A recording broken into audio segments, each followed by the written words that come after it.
Bom dia, eu sou o professor Lucas Lopardi Franco, eu sou professor na Faculdade de Ciências Farmacêuticas da Universidade Federal de Alfenas e eu vim aqui hoje para compartilhar com vocês, para falar um pouco nesse vídeo sobre o coronavírus, sobre as informações que a gente tem hoje, as medidas preventivas que a gente pode tomar.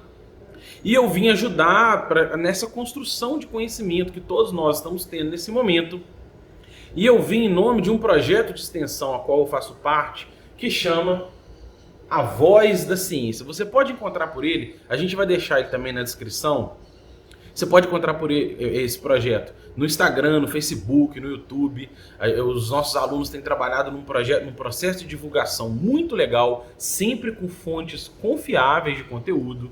E eu vim em nome desse projeto ajudar para a gente entender um pouco melhor essa situação. Vocês já devem ter visto muito dessa informação. E é importante a gente, nesse momento, buscar informação qualificada, buscar informação com fontes, porque um dos grandes perigos é a gente entrar no quadro de pânico. E o meu pai falava para mim, desde que eu era pequena, a primeira regra é não apavorar. Primeira regra é não apavorar. E se a gente apavorar, a gente entra num quadro de pânico que não some nada. Então esse quadro de pânico ele não é bem-vindo. O pânico ajuda, inclusive, a gente espalhar notícias rasas, notícias incompletas, notícias erradas. Muito chamado aí do momento das fake news. A gente não pode entrar nesse quadro de pânico e espalhamento desse tipo de notícia. Então é sempre importante a gente olhar a fonte. Se a gente não sabe, eu não sei o que é. Então a gente pode buscar essa informação, perguntar a pessoas que possam saber melhor, olhar se a gente tem confiança na informação que a gente está compartilhando, para a gente não deixar o quadro entrar num nível de pânico. Mas eu trouxe aqui um gráfico que eu fiz aqui no quadro, mas a gente vai deixar imagens melhores que estão em artigos científicos, nos jornais de maior confiança que a gente tem, inclusive jornais internacionais. E qual que é a ideia desse quadro? Ele é uma projeção do tempo com o número de casos de corona que a gente tem hoje. E no nosso caso, no Brasil, a gente hoje está aqui. O que é isso? O que é isso? É o número de casos que a gente tem confirmados de corona pelo tempo. E aí eu fiz aqui em vermelho um esboço do que é a projeção dos principais especialistas na área. O que seria essa projeção se a gente não entrar num quadro preventivo? Ela está em vermelho. E em azul está a projeção do que pode ser o nosso cenário se a gente acionar um quadro preventivo agora, que está aqui em azul. E aqui pontilhado está o nível que o nosso sistema de saúde suporta. Então, se a gente acionar agora um quadro preventivo, que eu vou falar um pouquinho de quais são os principais, quais são os principais parâmetros que a gente pode ter, a gente vai passar nas próximas semanas, no próximo mês, por um achatamento do número de casos, e isso vai ser suportável pelo nosso sistema de saúde. Porque aonde que mora o perigo? 85% dos casos de infecção por coronavírus, eles são assintomáticos ou com sintomas leves, que parecem em muitos casos a gripe. Mas por que esse mora o perigo? Porque a maioria das pessoas que não vão sentir sintoma ou que vão ter sintomas leves, elas ainda são potenciais espalhadores do quadro infeccioso. Então, contato pessoa-pessoa, a gente vai aumentar o número de casos. E a gente tem menos de 10% desses casos. Quem são essas pessoas? Que a gente sabe até hoje. Pessoas que têm problema de asma, são asmáticos, são pessoas hipertensas, idosos, pessoas que têm algum problema, alguma doença ou algum tratamento que pode entrar num quadro emergencial e necessitar de cuidados especiais, cuidados hospitalares adicionais, como, por exemplo, entubamento para auxílio respiratório. Então, se a maioria das pessoas não tem sintoma ou sintoma leve, mas continua gerando um espalhamento, a gente vai ter um número maior de pessoas que precisam ser hospitalizadas, que entram no quadro grave, e aí a gente vai ter esse cenário. Se a gente tem um menor espalhamento, o número de pessoas que precisam ser hospitalizadas vão estar dentro do que o nosso sistema de saúde suporta. Então agora é importante a gente ter uma consciência coletiva e entrar nesse nível de prevenção. O que é o nível de prevenção? É a gente evitar aglomeração. Às vezes você não tem condição de não ir trabalhar. A gente conhece essa realidade. Mas você pode, por exemplo, evitar de ir no teatro, evitar de ir numa praça, num cinema, num show.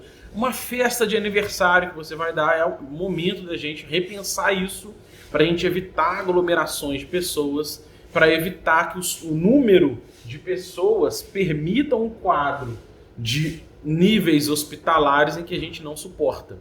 Então esse é o quadro emergencial, é sem pânico, mas são medidas de evitar aglomeração, ficar em casa, ou fazer trabalho em casa, né? Evitar reuniões com mais do que 10 pessoas. E quem não tem condição de evitar aglomeração, pode fazer sua parte com as medidas preventivas. Você pode lavar as mãos, ter o álcool gel em mão, usar luva. A gente tem os profissionais de saúde que estão na vanguarda do problema, né? Lidando com os pacientes.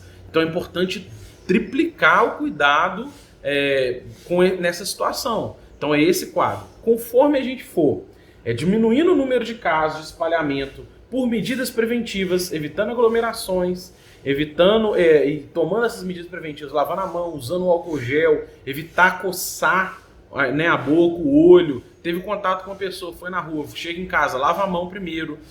A roupa que você chegou da rua, você pode pôr ela para lavar de imediato, né? Porque até onde a gente sabe, o vírus ele sobrevive algumas horas fora de um organismo vivo. Mas já existem informações que falam que às vezes ele pode sobreviver até alguns dias. Então, às vezes, a sua roupa chegou em casa, põe a roupa para lavar, lava a mão, né, faz uma higienização com muito mais atenção.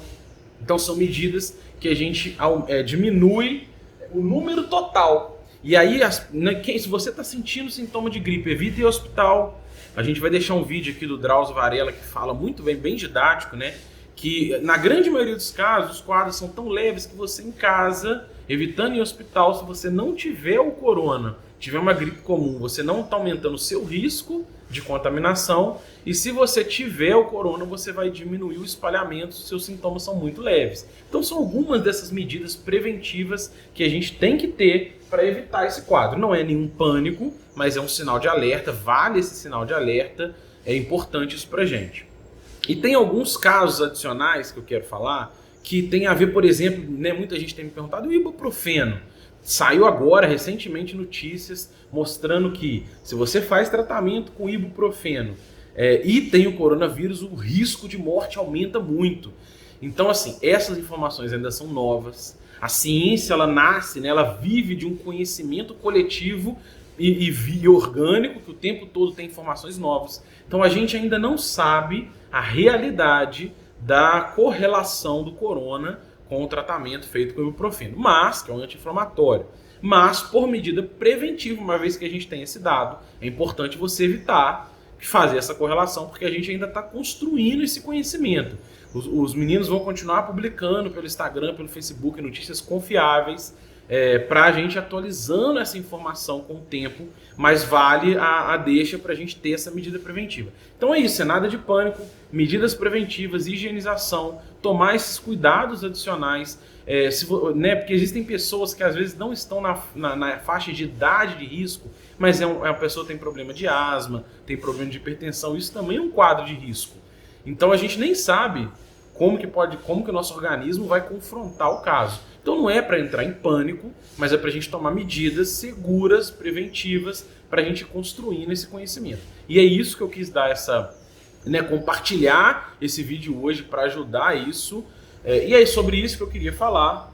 Se vocês quiserem continuar recebendo notícias atualizadas, os meninos vão continuar com frequência publicando nas nossas redes sociais do projeto. E é isso.